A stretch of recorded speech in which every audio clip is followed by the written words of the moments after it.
안녕하세요. 매주 금요일에 만나는 영주 FM 영주가 좋아 아나운서 박수영입니다. 오늘도 영주의 소식 그리고 사람 냄새나는 이야기들 한가득 담아왔으니까요. 많이 기대해 주시고요. 잘 먹는 게 잘 사는 길이다라는 말이 있죠. 요즘 들어서 정말 더 실감나는 것 같습니다.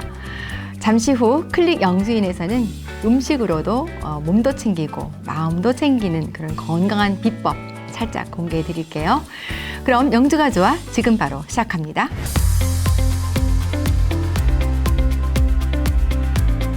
영주가 좋아 오늘도 한 주간의 지역 소식을 전해드리는 영주 돋보기로 시작하고요.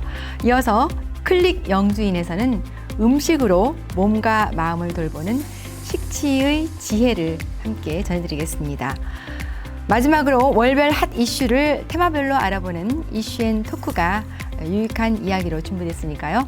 놓치지 마시고요. 그럼 영주 돋보기 첫 소식입니다. 영주시는 지난 14일 2025년 8.15 광복살 재배단지 첫 벼베기 행사가 열렸습니다. 안정면 최이한씨 농가에서 진행된 이번 행사는 대한광복단 발상지이자 항일의병의 고장인 영주에서 광복절의 의미를 되새기고 애국정신을 기리기 위해 마련됐습니다.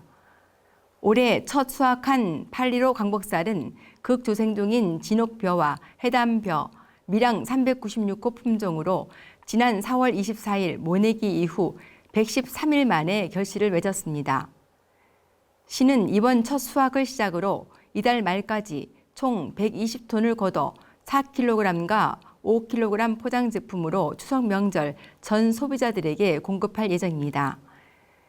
8.15 광복살은 2012년부터 영주시와 안정농협이 협력해 개발한 지역 대표 브랜드로 매년 광복절 무렵 수확해 광복의 의미를 되새기고 조기 수확을 통해 농가 소득 향상에 기여하고 있습니다. 영주시는 안정농협과 함께 20헥타르 규모의 계약 재배단지를 운영하며 재배농가에 3천만 원의 장려금을 지원하고 있습니다. 또한 생육 단계별 현장 지도와 판로 확대를 통해 8.15 광복살을 전국적인 명품 햅쌀로 육성한다는 계획입니다. 유정근 영주시장 권한대행은 우수한 품질의 햅쌀을 조기 출하해 농가 소득을 높이고 영주쌀의 명성을 강화하겠다며 대한광복단 발상지에서 생산된 8.15 광복살이 소비자들에게 애국심을 되새기는 상징이 되길 바란다고 말했습니다. 우리 고장 영주에 본사를 둔 생수 전문 기업 주식회사 로진이 오는 26일부터 28일까지 경주에서 열리는 2025년 에이펙 문화산업 고위급 대회 공식 협찬사로 선정됐습니다. 이번 선정은 외교부 에이펙 준비 기획단의 심사를 거쳐 이뤄졌으며 로진은 경북을 대표하는 우수 기업으로서 세계 각국의 문화 경제 고위 인사 앞에 서게 됐습니다. 특히 이번 행사를 위해 소백 산수 전용 디자인을 제작해 병 라벨에 경주의 사계절을 표현한 이미지와 관광지 정보를 연결한 QR코드를 삽입했고 이를 통해 참가자들이 경주의 매력을 디지털로도 체험할 수 있도록 했습니다. 이 생수는 회의장과 행사장 전역에서 제공돼 각국 참석자들에게 시원한 수분을 공급함과 동시에 지역 이미지를 각인시킬 전망입니다. 주식회사 로진 이창동 대표는 에이펙 국제무대에서 영주와 경북을 대표하게 돼 영광이라며 세계시장에서도 인정받는 브랜드로 성장하겠다고 밝혔습니다. 영주시가 지역 청년의 삶의 질 향상과 안정적인 자립 기반 마련을 위해 청년정책 기본 계획 수립에 착수했습니다.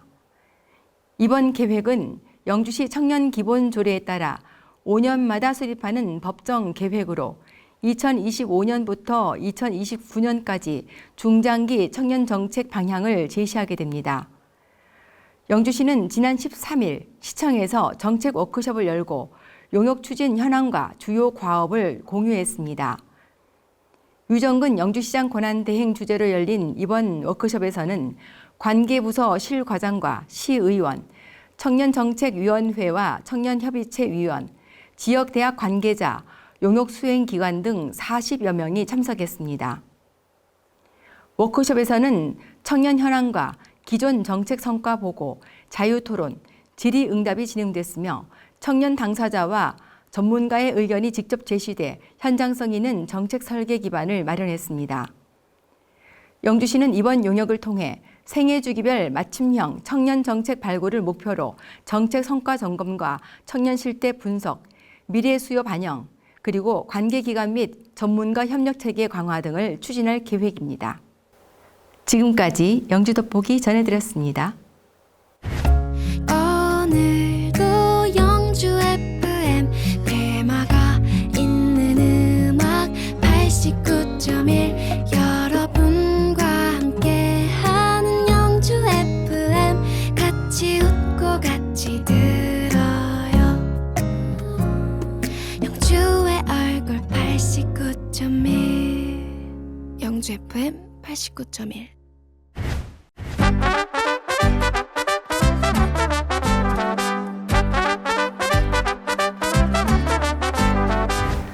네, 8월 이슈앤토크에서는 놀자, 쉬자, 떠나자를 주제로 여러 가지 이슈들을 전해드리고 있는데요. 그런데 우리가 잘 먹고 또 잘 쉬고 또 신나게 놀기 위해서는 가장 먼저 또 건강이 또 가장 우선이 아닐까 싶습니다. 혹시 여러분들 또 너무 잘 드셔서 살이 찌신 분들 없을까요? 예, 너무 잘 쉬면 또 이 문제가 살이 좀 찌거나 체중이 좀 증가해서 고민이신 분들 있을 것 같습니다. 그래서 오늘은 건강도 지키고 체중도 조절할 수 있는 다이어트 꿀팁을 전해드리려고 합니다. 한의사 이우영님을 모셨습니다. 반갑습니다. 어서 오십시오. 안녕하세요. 네, 오늘 모처럼 또 우리 한의사님을 모셨는데요. 먼저 우리 함께 하시는 분들께 인사 소개 부탁드리겠습니다. 네, 안녕하세요. 영주 명품요양병원에서 한의사로 근무하고 있는 이우영입니다. 반갑습니다. 네. 휴가는 다녀오셨는지 모르겠습니다. 예. 네. 요즘 휴가철 지나고 나면 너무나 잘 먹고 또 잘 쉬고 또 이렇게 하다 보니까 갑자기 살이 쪄서 고민인 분들이 많은 것 같습니다. 그래서 이렇게 우리가 살이 찌는 이유, 물론 뻔한 얘기입니다. 하지만, 한의학적인 측면에서 보실 때 우리가 살이 찌는 이유가 도대체 어떤 체질적인 문제인가요? 아니면 어떤 뭐 기혈순환이 좀 원활하지 않아서 그런 건가요? 어떻게 보십니까? 네, 먼저 살이 찌는 이유는 우리가 다 알다시피 그 살이 찌는 음식들, 네. 대표적인 게 정제탄수화물 가공식품들이라고 할 수 있는데요. 이런 것들을 많이 먹고 또 움직임은 적고 네. 그런 건데서 오는 건데 이 한의학적으로 뭐 그걸 약간의 체질적인 부분들을 설명할 수는 있습니다.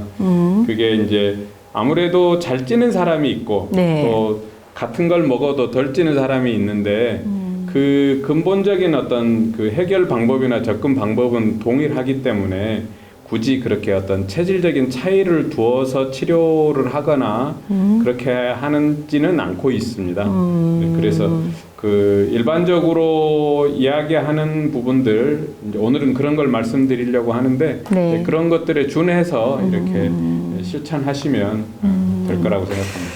근데 이렇게 우리가 체질적으로 아니면 아까 뭐 체질 꼭 연관성이 있다 없다 이런 말씀을 이제 딱 짚어주시지는 않았습니다만은 보통 우리가 이렇게 많이 먹으면 살이 찐다라는 그런 이제 일반적인 상식적으로 이제 알고 있잖아요. 그런데 이렇게 살이 찌거나 어떤 분은 똑같이 먹었는데 살이 안 찌는 분도 있고 어떤 분은 그렇게 많이 먹지 않았는데 다 살로 간다 이렇게 말씀하는 분들이 있거든요. 이게 무슨 차이일까요? 그래서 일단 활동을 어떻게 하고 있느냐. 그러니까 많이 먹었더라도 이렇게 몸을 많이 움직여서 에너지 소모가 많으신 분들은 아무래도 덜 찔 거고 네. 반대적인 경우는 이제 적게 먹어도 살이 찔 거는 부분이 있고요. 네. 또 한 가지는 이제 오늘 이렇게 말씀드릴 기회가 있을 텐데 네. 우리 몸에 살이 찌기 쉬운 상태로 만들어져 있는 분들이 계세요. 쉽게 말하면 몸이 망가져 있는 분들이라고 할 수 있는데 그런 분들은 그 같은 음식을 먹어도 같은 양을 먹어도 그 훨씬 더 살이 찌는 쪽으로 가게 되는 그렇다고 볼 수 있습니다. 그것을 좀 말씀드리려고 합니다. 혹시 그러면은 살이 찌는 거 외에 또 다른 쪽으로도 영향이 갈 수 있나요? 노폐물이 쌓이거든요. 네네네. 그 사실 네. 그 살이 찐다 비만이라고 하는 게 아마 들어보셨을 텐데 네. 그 대사성 질환, 대사 증후군의 한 증상이라고, 한 병이라고 할 수 있는 겁니다. 그래서 그 대사증후군이라는 것은 고혈압, 당뇨, 그 다음에 고지혈증, 이상지질혈증이라고 하는 네. 이런 쪽.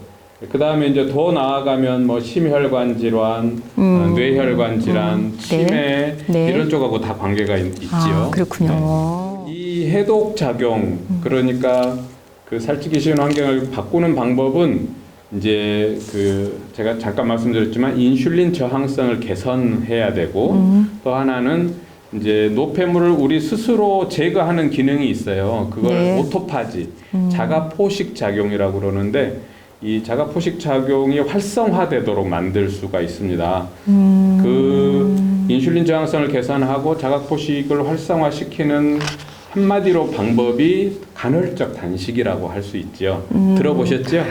들어보긴 했는데 네. 좀 어려운 것 같아요. 간헐적 단식이라는 네. 말이. 네.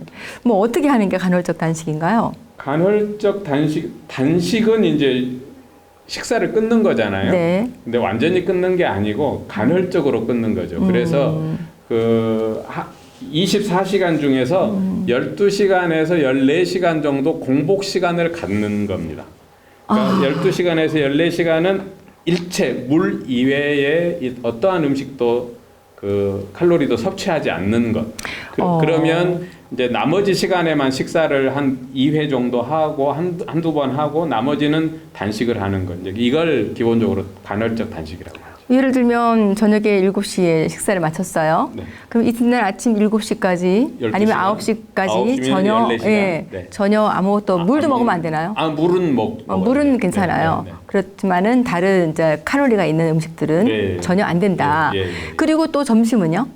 점심 먹어도 되나요? 그렇죠. 그러니까 그리고? 이제 아침 근데 보통 일반적으로는 이제 아침을 안 드시는 분들이 많으니까 네. 그러니까 저녁에 한 8시 정도 7시 8시 정도 식사를 하시면 그 아침을 안 먹고 한 12시 정도의 식사를 요즘 많이 하시잖아요. 네. 예. 그렇게 하면 이제 뭐 16시간, 18시간 단식을 하고 그다음에 점심 12시에 식사를 하고 저녁을 뭐 6시, 7시, 7시, 8시에 식사하고 네. 이 정도 아니면은 요즘은 저녁을 안 드시는 분들도 계세요. 그러면 아침 식사하시고 점심 식사, 점심 뭐 이렇게 한 시 정도 식사하시고 저녁은 건너뛰고 아침에 이렇게 식사를 하게 되면 간헐적 단식이 되죠. 아, 참 어려울 것 같은데 간헐적 단식. 그러니까 그래요? 마음을 단단히 먹고 해야 될 것 같습니다. 어쨌든 네. 의지가 있어야 될 것 같고 우리 몸속에 이렇게 생긴 노폐물이나 독소들이 아까 말씀하셨던 대로 면역력도 좀 저하시킬 수 있고 또 노화도 촉진한다고 들었어요. 네, 네, 네. 그리고 또 가지고 있는 어떤 그 지병이라든지 이런 것들도 악화시킬 수도 있고. 악화시키고 예. 또 호르몬의 어떤 영향인지 아까 말씀하셨던 여러 가지 질병들도 불러준다고 합니다. 그래서 굉장히 여러 가지 무섭네요. 예. 그래서 저는 아까 독소 말씀하셨는데 독소 아니면은 뭐 그 해독 말씀 잠깐 나왔습니다만은 이런 것들이 보통 우리가 뭐 중금속이라 하죠. 네. 흔히 그 중금속이라든지 또는 우리 몸 안에 뭐 어떤 화학 물질이 생기면은 이런 것들이 하나의 독소를 불러일으키기 때문에 이런 것들을 해독한다 이렇게 생각했는데 앞서 말씀하신 대로 음식물을 또는 뭐 일상생활이 불규칙하게 먹는다든지 너무 과하게 먹는다든지 인슐린 항저항 저항성, 예, 그런 부분에 대해서 제대로 우리가 뭐 균형을 잃을 경우에는 독소를 불러일으킬 수 있다 이런 네. 말씀이잖아요. 네, 네. 근데 그거를 어떻게 우리가 조절해야 되나요? 굉장히 어려운데요. 그 인슐린 저항성이 네. 이제 제가 오늘 말씀드릴 주제의 핵심인데요. 네. 그래서 요즘 다른 말로 뭐 인슐린 다이어트라고도 표현을 하기도 하고요. 네. 그 인슐린에 대해서 먼저 좀 설명을 드려야 되겠는데, 네. 그 이제 자동차로 치면 자동차가 움직이기 위해서는 이제 연료, 휘발유가 필요하잖아요. 그렇죠. 우리 몸이 자동차라면 우리 몸이 움직이기 위해서 에너지 그 원이 있어야 되는데 네. 그게 이제 음식으로 섭취를 하는 거잖아요. 근데 모든 음식들은 우리가 먹게 되면 위장에서 소화가 돼가지고 이제 바로 그 음식들이 뭐 쌀이라든지 뭐 김치라든지 이런 것들이 바로 에너지로 쓰이는 게 아니라 잘게 부셔져 가지고 아주 고운 그런 물질로 바뀌어서 그게 이제 우리 몸 곳곳에 다 이렇게 혈액으로 운반이 되어서 에너지가 되고 우리 몸이 움직이고 신진대사 기능들이 이루어지는데 그게 분해되어서 가장 작은 조각이 간단 쉽게 말하면 포도당이죠. 대표적으로 물질이. 그래서 이 우리가 섭취한 음식 이제 대표적인 음식은 이제 탄수화물이죠. 우리가 단백질도 먹고 지방질도 네, 네, 먹지만 네. 탄수화물만 놓고 봤을 때 그 탄수화물이 잘게 쪼개진 게 포도당이고요. 네. 이 포도당이 에너지원이 돼서 우리 몸을 움직이게 하는데 이 포도당을 우리 몸에 그 수십억 개의 각각의 세포에 다 그 공급해주는 핵심 역할을 하는 호르몬이 인슐린입니다. 그래서 그 포도당이 세포로 이동하는데 세포의 문을 열어주는 역할이 인슐린이거든요. 그래서 우리가 음식을 섭취해가지고 포도당 성분이 이렇게 쪼개져가지고 이게 흡수되어서 혈액 속으로 들어가게 되면 혈액 중에 그 인슐린 농도가 높아지게 됩니다. 네. 그러면 포도당 농도가 포도당이. 높아지게 네네. 되면 우리 몸에 이렇게 자동 감지를 해서 이제 췌장에서 인슐린 호르몬을 분비를 하죠. 네. 그러면 포도당이 많아졌으니까 그것을 각각 우리 필요한 기관들에 다 세포들에 보내주고 거기에서 그래도 많은 그 포도당이 그래도 많다. 너무 많이 섭취를 했다. 그러면 포도당이 혈당 수치가 확 높아지면 인슐린 수치도 따라서 확 대량으로 분비돼요. 그렇게 되면 그 인슐린이 아주 폭포수처럼 이렇게 분비가 되는데 그렇게 되면 또 다른 문제가 뭐냐면 갑자기 혈당 수치가 뚝 떨어져 버리는 거예요. 저혈당으로. 그 포도당을 너무 막 세포들이 과잉. 이제 인슐린이 많이 들어오니까 뭐 비상 상황이거나 해가지고 막 세포들이 이제 흡수를 한단 말이에요. 그러면 갑자기 혈액수 중에 그 포도당 농도가 뚝 떨어져 버리는 그렇겠네요. 거예요. 그러면 이제 그걸 반응성 저혈당이라고 그러는데 네. 질병의 저혈당이 아니고 그 인슐린 과잉 분비에 의한 반응으로서의 저혈당 상황이 일시적으로 오게 되면 그것도 문제인 거예요. 우리가 저혈당 위험하다는 거 아시잖아요. 네, 어르신들 네. 보면 네. 어르신들 사탕을 가지고 다니시고 초콜릿 드시고 그러는데 그래서 그 저혈당 상태가 되면 다시 또 이렇게 막 단 것을 빨리 섭취하기 위해서 우리 몸에서 단 것을 땡기게 돼요. 먹고 싶어지죠. 단 음식이. 그렇죠. 그렇게 되면 이제 또 단 음식을 또 막 먹게 된단 말이죠. 그러고 나면 다시 팍 오르는 거예요. 반대로 혈당이. 충격이 일어나는군요. 네네네. 충돌. 그래가지고 그러면 인슐린 분비가 이렇게 막 급속도로 다시 들고 나게 되고 그러면 이제 그 우리 몸의 그 혈당의 혈당치들을 보면 이렇게 너무 들쭉날쭉하게 되는 거예요. 너무 이게 원래 정상적인 상태에서는 혈당이 서서히 오르고 서서히 떨어지고 그 다음에 그 70에서 140 정도 수치를 거기를 왔다 갔다 이렇게 서서히 변화하는 것이 정상적인데 그렇지 못하고 뭐 200, 300까지 팍 치솟았다가 50으로 떨어졌다가 이렇게 된단 말이죠. 이렇게 되면 이 인슐린은 아까 세포들이 포도당을 흡수하게 만들어주는 역할을 하는데 네. 문을 열어주는 역할을 하는데 인슐린이 갑자기 막 많아졌다. 들쭉날쭉하게 되면 세포들이 인슐린을 불신하게 돼요.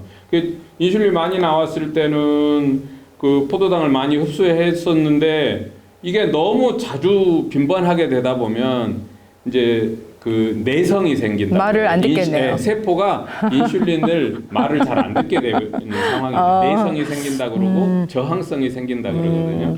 그래서 인슐린이 많아도 제 기능을 못 하게 돼요. 그렇겠네요. 그렇게 되면 그러니까 같은 음식을 먹어도 어떤 사람은 인슐린이 건강한 사람은 조금만 나와도 그게 세포로 다 흡수가 되기 때문에 그 혈당치가 높아지지 않는데 그 똑같은 음식을 먹어도 인슐린 저항성이 있는 사람은 그 포도당을 바로 써먹지를 못하기 때문에 상대적으로 혈당치가 더 다른 건강한 사람보다는 높게 되는 거거든요. 제기능을 하지 못하는 그렇게 되면 혈당 속에 혈액 속에 포도당이 그래도 상대적으로 많이 남게 되고 그것들이 이제 지방으로 저장되고 그게 이제 그 혈액 그 남는 포도당들이 혈관 속에서 많이 움직이다가 우리 몸에 단백질하고 결합되는 게 되면 이제 최종 당화산물이라고 하는데 그걸 당화 독소라고 합니다. 당화 그것이 독소. 대표적인 우리 몸의 독소 물질이 되는 거고요. 그렇구나. 네. 그렇게 해서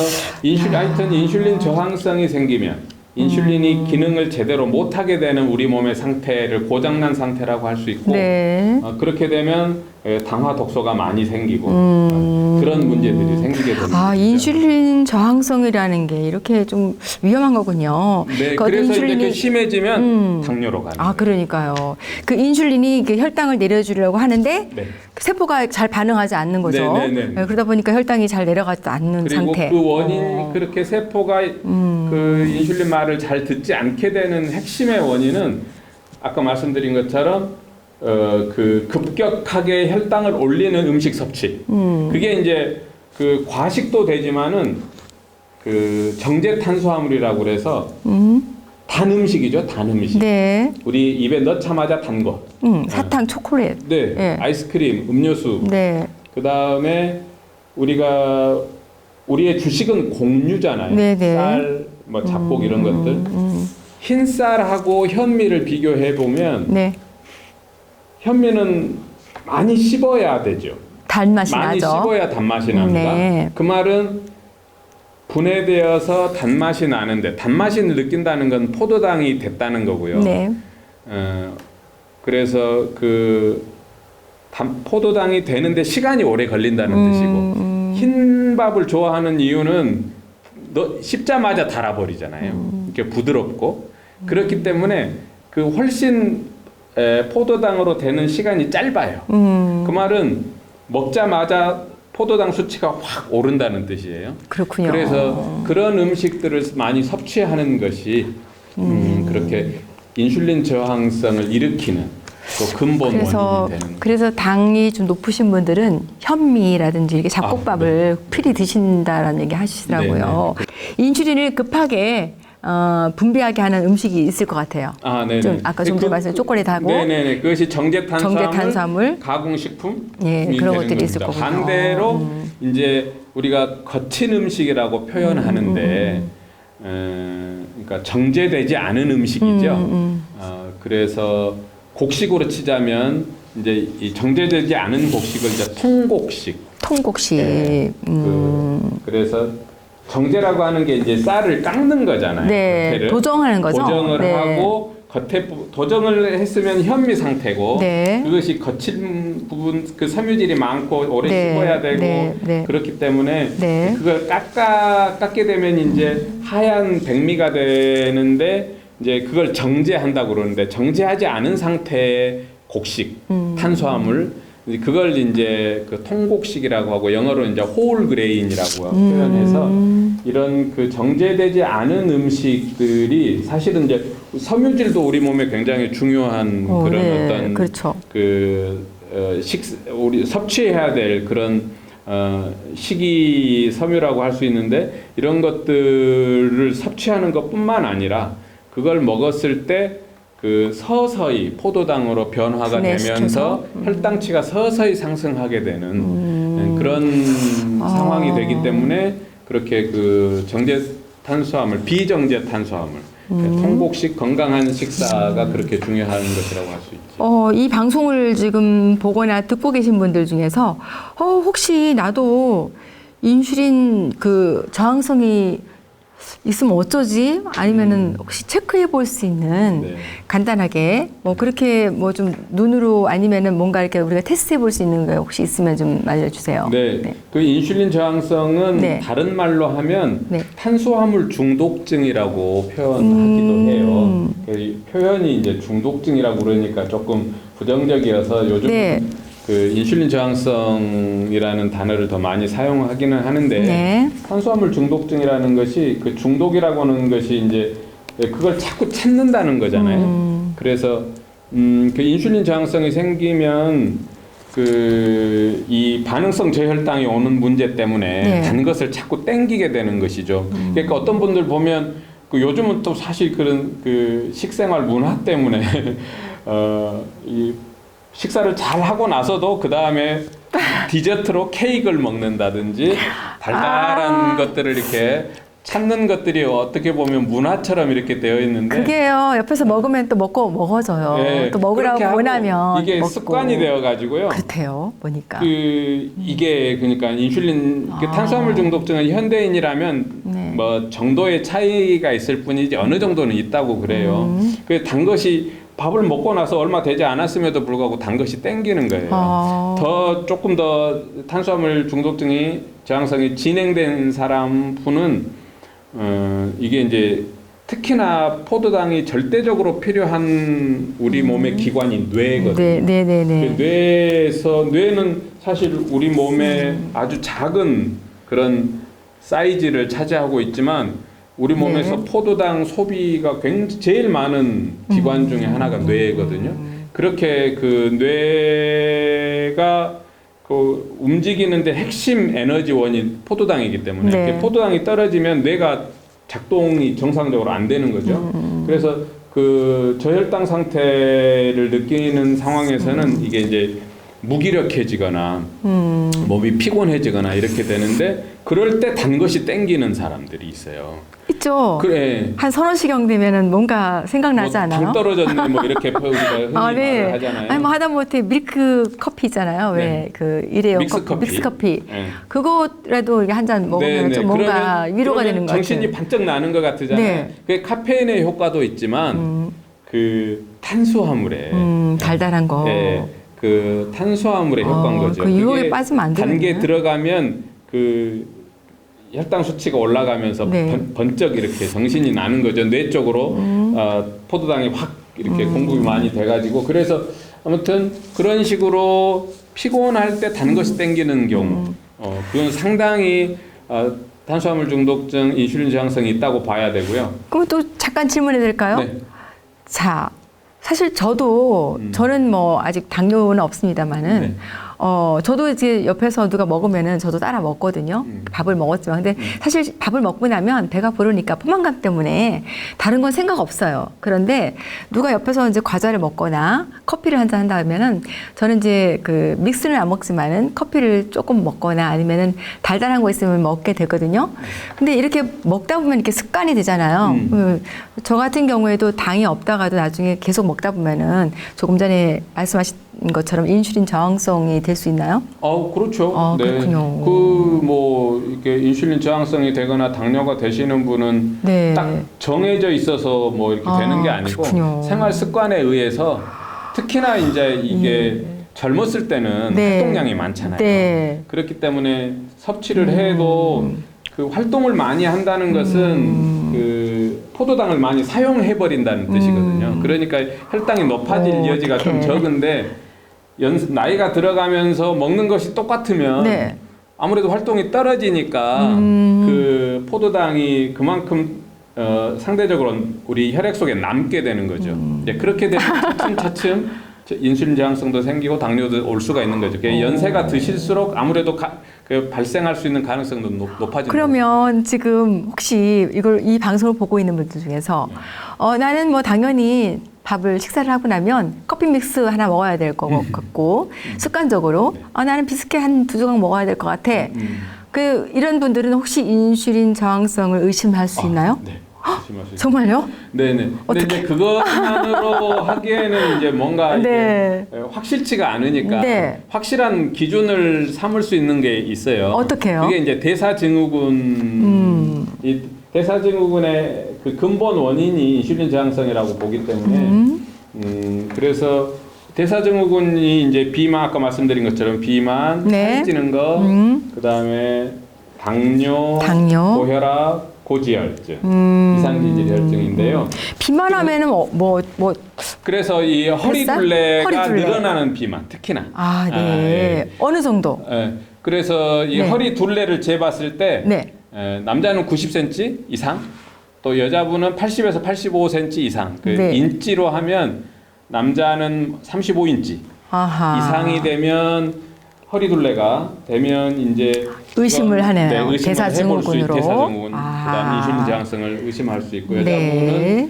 80에서 85cm면 31인치에서 33인치 정도 그 이상이 되면 의심해 볼 수 의심해 볼 수 있고요. 있군요. 그다음에 이제 고혈압이 된다는 것은 그 대사증후군으로 오는 것이기 때문에 그 주 원인이기 때문에 그게 대사증후군이 고혈압의 주 원인이기 때문에 혈압이 높은 수치가 130 이상, 네. 낮은 수치가 85 이상이면 의심해 볼 수 있고요. 고혈압이 진단이 되는 거니까 혈압. 의심할 네. 수 있고 그다음에 혈당 당뇨는 공복 혈당이 100 이상인 경우.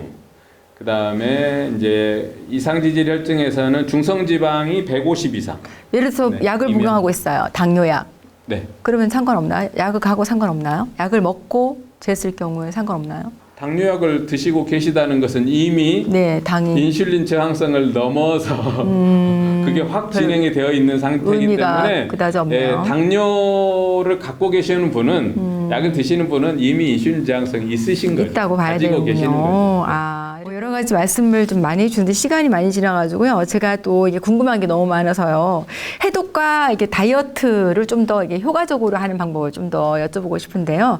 식이 조절 외에 또 운동이나 어떤 습관이 또 중요할 것 같습니다. 네. 그래서 이 부분에 대해서 좀 말씀 좀 듣고 싶네요. 그 혈액 속의 포도당 수치가 높은 것이 문제고 거기서 네. 인슐린 저항성이 나오는데 네.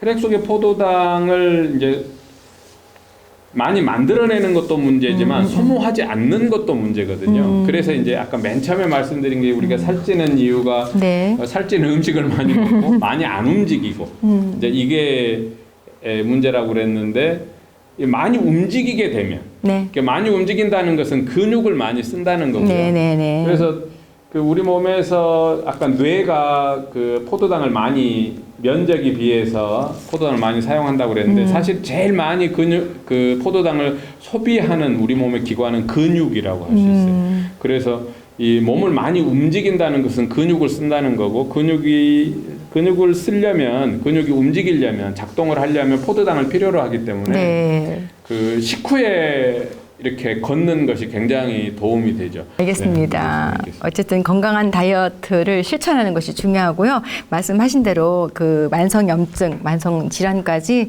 또 여러 가지를 또 도움이 된다고 하니까요. 한번 실천해 보시고요.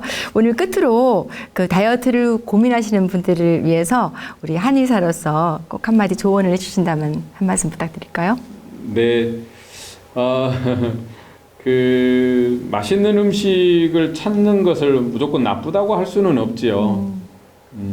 그렇지만 그 이게 편리함 또 편안함 반대급부로 나쁜 결과고도 온다는 것을 우리가 조금 정확하게 알아야 될 필요가 있습니다. 그래서 현대는 너무나 편안해지고 편리한 시대가 되고 뭐 요즘은 뭐 이 스마트폰으로 몇 번 누르기만 하면 음식이 우리 집 문 앞에 딱 배달이 오죠. 되고 네. 그다음에 뭐 이 대중교통이 몇 시에 오는지도 정확하게 알아서 뭐 시간에 맞춰서 딱 나갈 수도 있고 핸드폰 보면 그 전에는 다 그것들을 가서 기다리고 걸어서 이동하고 했지만 지금은 뭐 온라인몰 가지고 뭐 네, 시장 보기 하고 너무나 그 장보기도 다 이렇게 참 배달이 되는 그런 반성을 해야 되네요. 그런 그 편리함의 이면에 네. 반대급부로 주어지는 것들도 우리가 명확하게 알아야 될 필요가 있고 그래서 어느 정도 불편함을 감수하는 것이 건강한 생활을 만들고 특히나 이 정신 건강하고도 또 관계가 된다고 되어 있어요. 네. 그래서 너무 편리함을 추구하는 것이 정신적으로 이렇게 여러 가지 우울증이라든지 현대적인 문제들을 만든다고 알려져 있습니다. 그래서 우리가 불편함을 어느 정도 추구하는 것이 육체적인 것뿐만 아니라 정신적으로도 건강하다고 그런 방법이 될 수 있다. 그런 것들에 대해서 우리가 좀 생각해 볼 필요가 있다고 생각하고요. 한 가지 또 말씀드리면 네. 그 우리는 간단하게 좋아질 수 있는 방법. 네. 특효약. 네.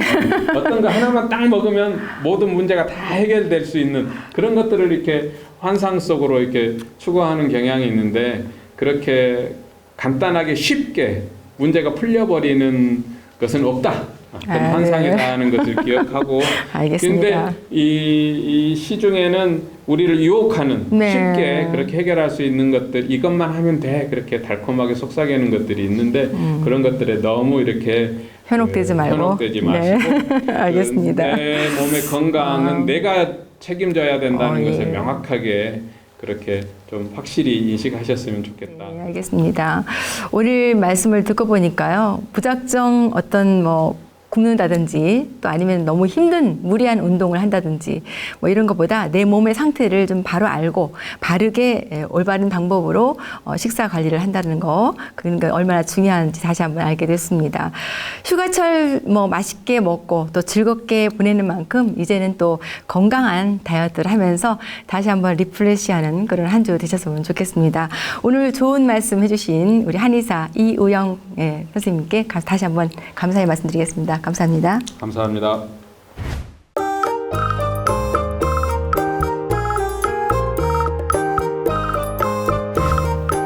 네, 오늘 클릭 영주인에서 함께 하실 분은 단순히 요리를 가르치는 것을 넘어서 음식으로 사람의 마음까지 어루만지는 분이라고 합니다. 식치원의 신성미 원장님과 함께 하겠습니다. 원장님 어서 오세요. 반갑습니다. 반갑습니다. 아주 미인이세요, 원장님. 감사합니다. 네, 먼저 우리 애청자 여러분들 또 이 방송을 보고 계신 분들께 인사소개 부탁드리겠습니다. 반갑습니다. 청취자 여러분. 식치원 원장 신성미 인사드립니다. 해마다 더위가 더해지는 것 같아서 정말 걱정입니다. 초대해 주셔서 감사합니다. 네, 아유, 원장님 목소리 너무 아름다우세요. 감사합니다. 원장님이 요리를 네. 좀 오랫동안 해오셨나요? 얼마나 해오셨나요? 네. 그 시작점은 너무 까마득해서 가물가물합니다. 네. 아마 대학 졸업을 하고 첫 직장을 호텔로 취업을 하게 되면서 요리 외길 인생이 시작된 것 같습니다. 계기면 그러면은 계기가 보통 그 졸업을 하실 때 그러니까 이거를 전공을 하셨군요.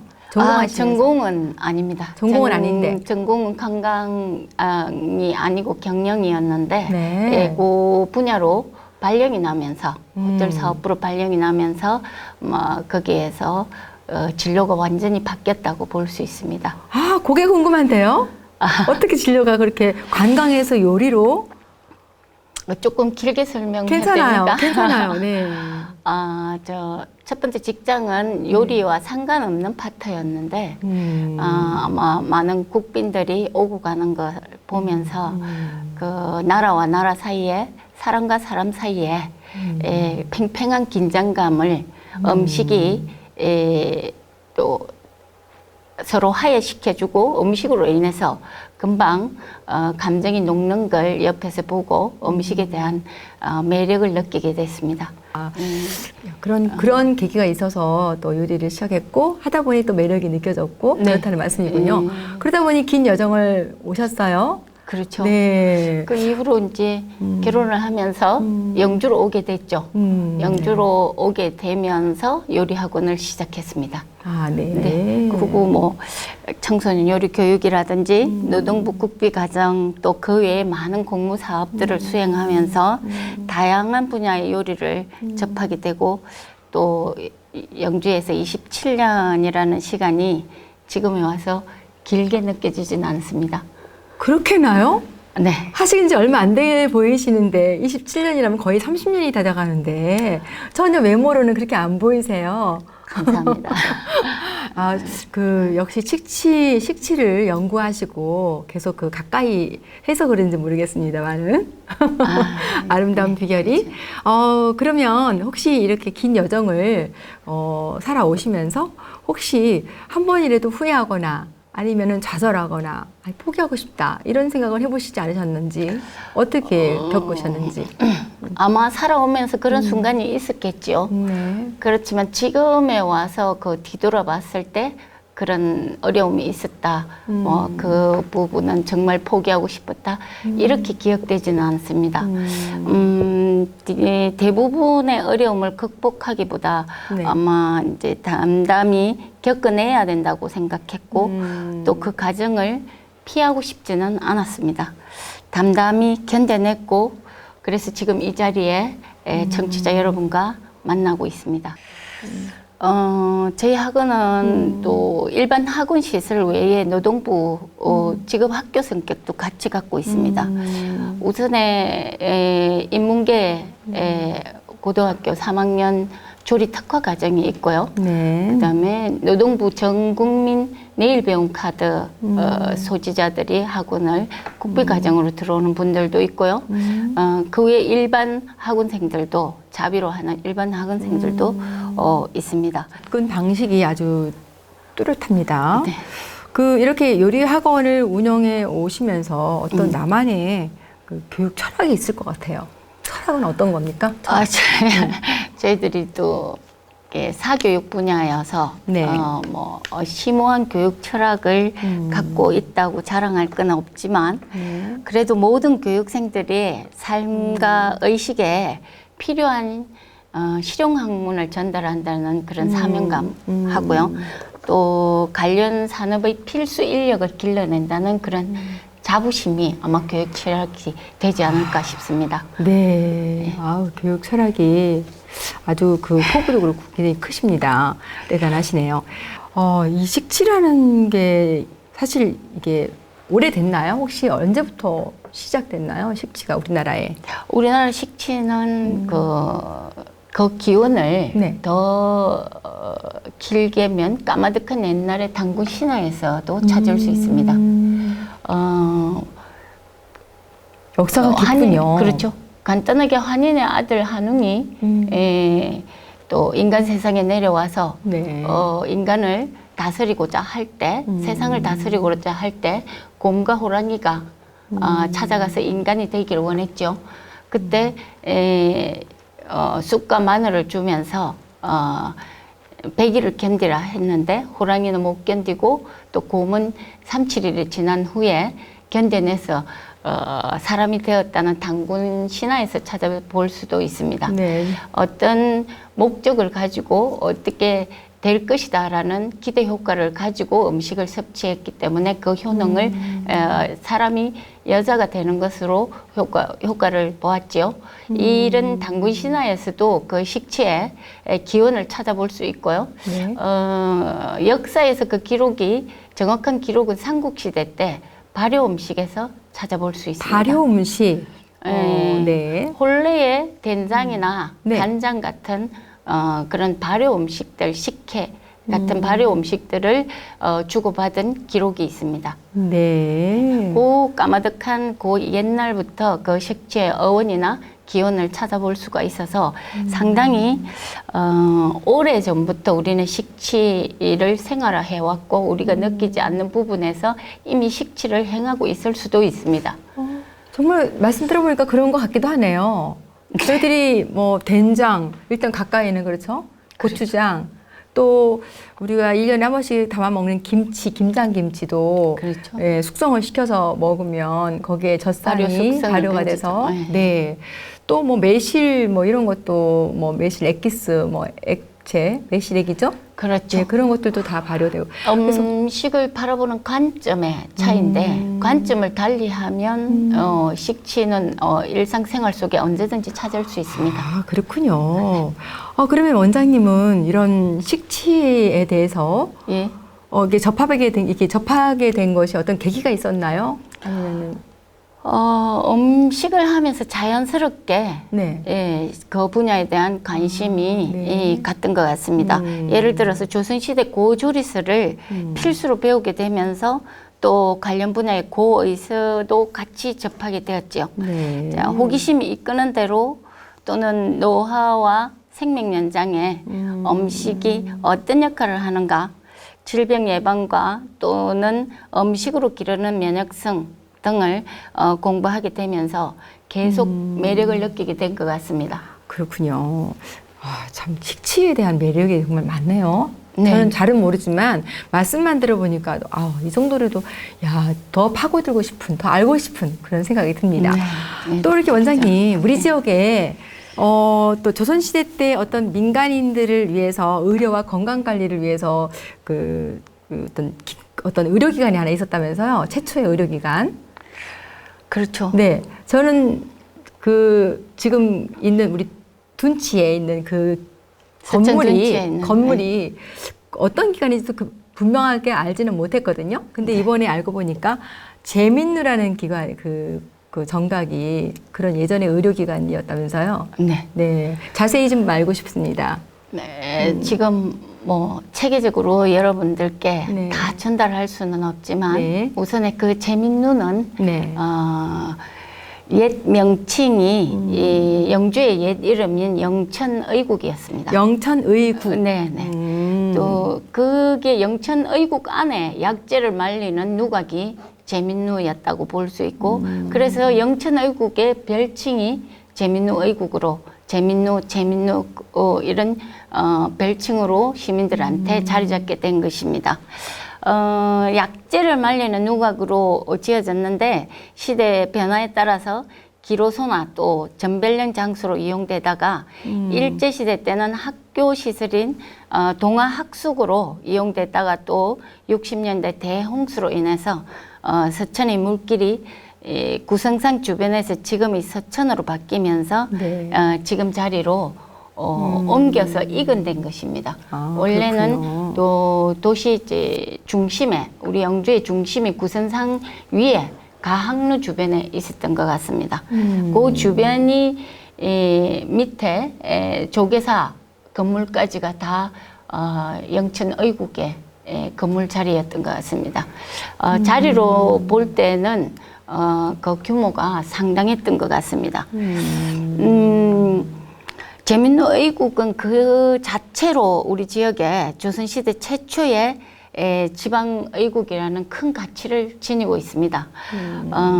조선 초기 건국 이래 한양의 의료는 왕실의 전의감, 내의원 이런 것들을 비롯해서 해민서, 한의원, 종약석, 또 생약포 등 많은 시설들이 있어서 한양의 의료는 비교적 빨리 정착되었지만 지방의 의료는 정말 요원했습니다.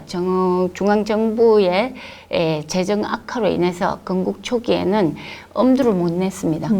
그 이후에 세종 18년에 비로소 지방의국이 하나 만들어지는데 그 장소가 우리 재민누의국이었습니다. 그러면 왜 하필 영천이었는가? 네. 그 이유는 아마 소태백이 만나는 접경 지역이어서 소백산과 태백산의 접경 지역이군요. 네, 그래서 상당히 많은 희귀한 약재들이 많이 생산됐을 거고 그 생산된 약재를 또 중앙으로 또 진상하기 위해서 영천의국이 최초로 지어졌던 것 같습니다. 그 외에 우리 영천의국이 만들어지고 안동 성주 순으로 전국에 약 6, 7개의 조선시대 통틀어서 지방의국은 6개 내지 7개의 기록밖에 없습니다. 만들어지는데 그 시대에 따라서 한 개씩 만들어졌지만 우리 영천의국의 특별함을 만큼 또 특별한 의국은 없습니다. 그 이유는 중앙재정의 고갈로 인해서 그 의원이나 중앙재정이 내려오지 않을 때 주변에 우리 영천의 유림들이 각각 기부를 통해서 또 기부 운영을 통해서 영천의국이 가장 활발하게 돌아갑니다. 이런 주변의 유림들의 각각의 기부로 인해서 돌아가는 데는 전국에서 재민누의국이 유일합니다. 네, 그렇군요. 그래서 운영 인원이 한때는 조선 중기 이르러서는 약 재민누의 근무 인원이 약 110명 가까이 됩니다. 상당한 규모의 상당한 규모의 의원으로 또 생각되고요. 또 제약이나 구휼이나 아니면 전염병이나 기근이 들었을 때 이때도 이런 환난에 대처하는 이런 환난 상률의 중심에 재민누가 서게 됩니다. 또 그럼, 그 안에서 강학 기능이 추가되어서요. 태계 선생을 비롯해서 소고 박성임 또 황효공 등 영남 학파의 뿌리가 되는 약 380여 명이 제민루에서 또 수학하고 또 때로는 거접하면서 거접이라는 것은 기숙사 생활을 기숙사. 하면서 3달에서 약 6개월까지 길게 의학을 배우고 이 안에서 또 성리학자들의 건강관리 기법인 식치를 배우고 서로 영향을 끼치면서 또 그 안에서 이습관이라는 걸출한 유의조 선비 의사를 배출했던 것 같습니다. 그럼 원장님 궁금한데요. 네. 그 이석간의 그 경험방이라는 그런 고전 의서가 조선 후기에 어떤 식치나 민간 의료에는 또 어떤 영향을 미쳤을지 궁금합니다. 네. 우리 영주의 소중한 기록문화유산인 이습관 경험방은 조선 후기 민간 의료 분야에 지대한 영향을 끼칩니다. 네.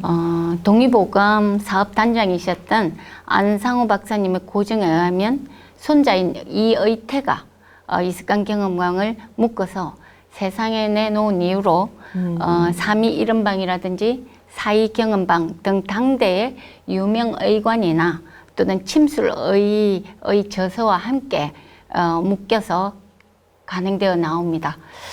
동의보감 이후에도 이습관은 민간 의료 부분의 필독서로 자리 잡게 됩니다. 안타깝게도 원본은 산청 한의학박물관에 있으며 제자리로 돌아왔으면 좋겠습니다. 한 가지 희소식은 제민루 기록문화유산인 의원접록이라든지 노비안, 금이록 이런 기록문화유산들이 도지정 문화재로 올 4월에 지정되었다는 것입니다. 소수서원 수장구에 지금 보관되어 있어서 지금 우리 영주 시민들이 언제든지 열람 가능합니다.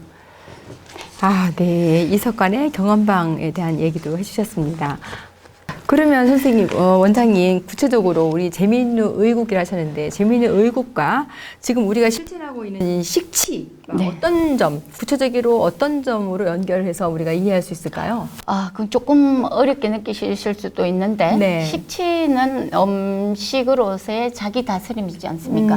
성리학자들의 수신의 방도로 사용되었죠. 자기를 지키고 또 자기 절제하고 또 그걸로 인해서 절제로 인해서 또 양생하고 건강하게 오래 사는 성리학의 덕치와 맞닿아 있다고 볼 수 있습니다.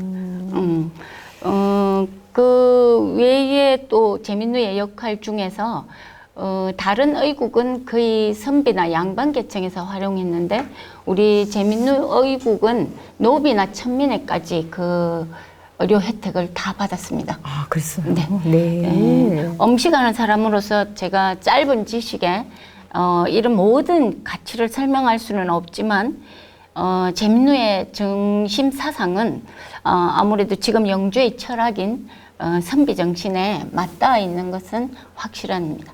아, 대단합니다.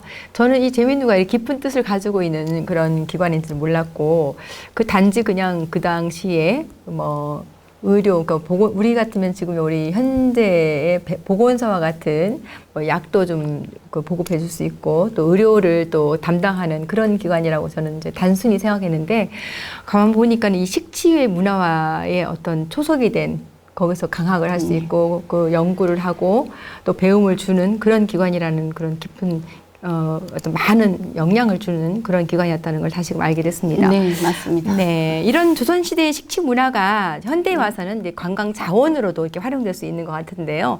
어떤 방향으로 앞으로 발전시켜 나가는다고 볼 수 있을까요?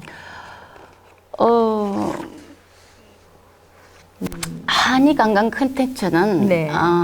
산청 동리보감촌이라든지 제천 양령시라든지 그죠? 대구도 양령시가 큰 게 있죠. 큰 곳이 있죠. 네, 네. 제천도 있고. 청송 같은 이런 각 지자체가 지금 사활을 걸고 컨텐츠화 하고 있습니다. 네. 그렇지만 우리 영주도 전통 의료를 기반으로 하는 스토리가 빠지지 않기 때문에 네. 우리 한인 식치 컨텐츠의 가능성은 무궁무진합니다. 우리 의지에 따라서 블루오션이 될 수도 있고 레드오션이 될 수도 있습니다. 그렇겠네요. 구도심 구성산을 중심으로 빈집 활용 홈스테이라든지 또 한의원 거리라든지 또 이습간 생가나 365 시장 등을 우리가 기존 갖고 있는 컨텐츠를 네. 활용해서 연계한다면 충분히 구도심에 활력을 불어넣을 수 있고요.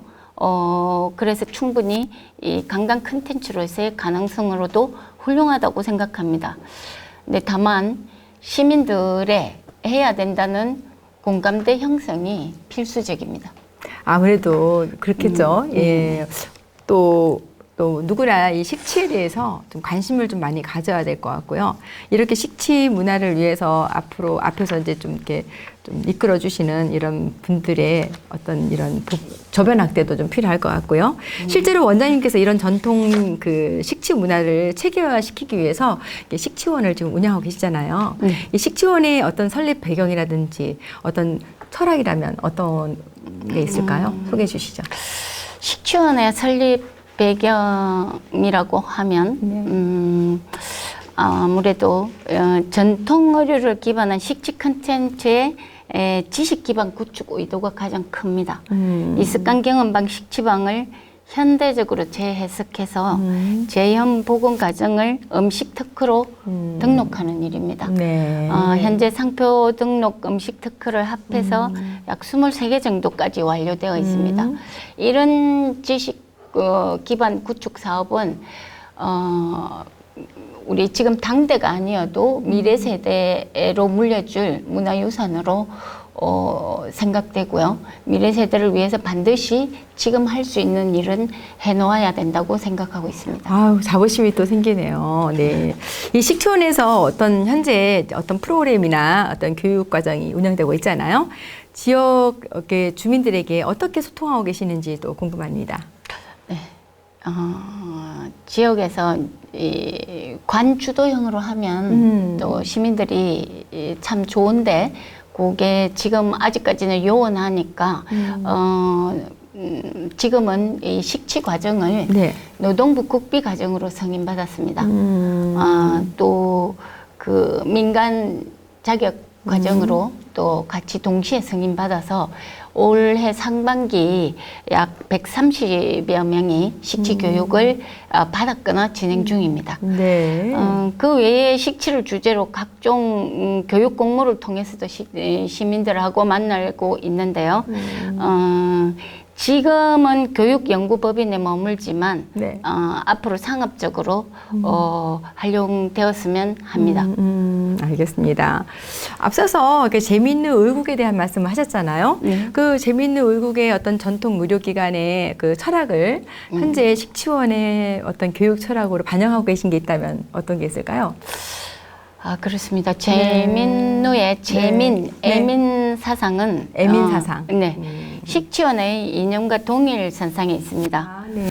식치원의 교육과 음식은 전 국민의 건강과 장수에 영향을 줄 수 있습니다. 교육을 통해서 의식이 바뀌고 또 음식에 대한 관념이 바뀌면 아마 먼 미래의 국가 보건 정책도 바뀌지 않을까 기대합니다. 네. 또 청소년 건강이라든지 성인병, 노인 질환 이런 등 모든 원인이 식습관과 밀접한 관련성이 있습니다. 말씀을 들어보니까요. 빨리 저도 공부 좀 해보고 싶다. 식치가 뭔가 또 우리 가까이 있는 어떤 음식으로 또 식치 문화를 같이 병행을 해서 응용을 해서 우리가 음식을 좀 가까이 면역도 좀 기르고 건강을 위해서 이 식치 문화를 좀 연구하는데 저희들도 좀 한번 나서보고 싶다라는 생각이 드네요. 예, 관심이 듭니다. 앞으로 식치원은 또 어떤 방향으로 발전시키고 싶은지 또 궁금합니다. 또 향후 비전도 말씀 좀 해주시고요. 발전 목표보다도 저는 묵묵히 제가 할 수 있는 만큼만 하겠습니다. 역사에서 보듯이 사라져도 없어지는 것은 아니니까요. 네네. 영주의 혼은 제가 아니어도 아마 이어진다라고 생각합니다. 알겠습니다. 그렇다면 일상 속에서 우리 식치의 어떤 원리를 또 실천할 수 있다고 했던데요. 네. 일반 가정에서 쉽게 적용할 수 있는 어떤 방법이 좀 한 가지만 좀 말씀해 주시겠어요?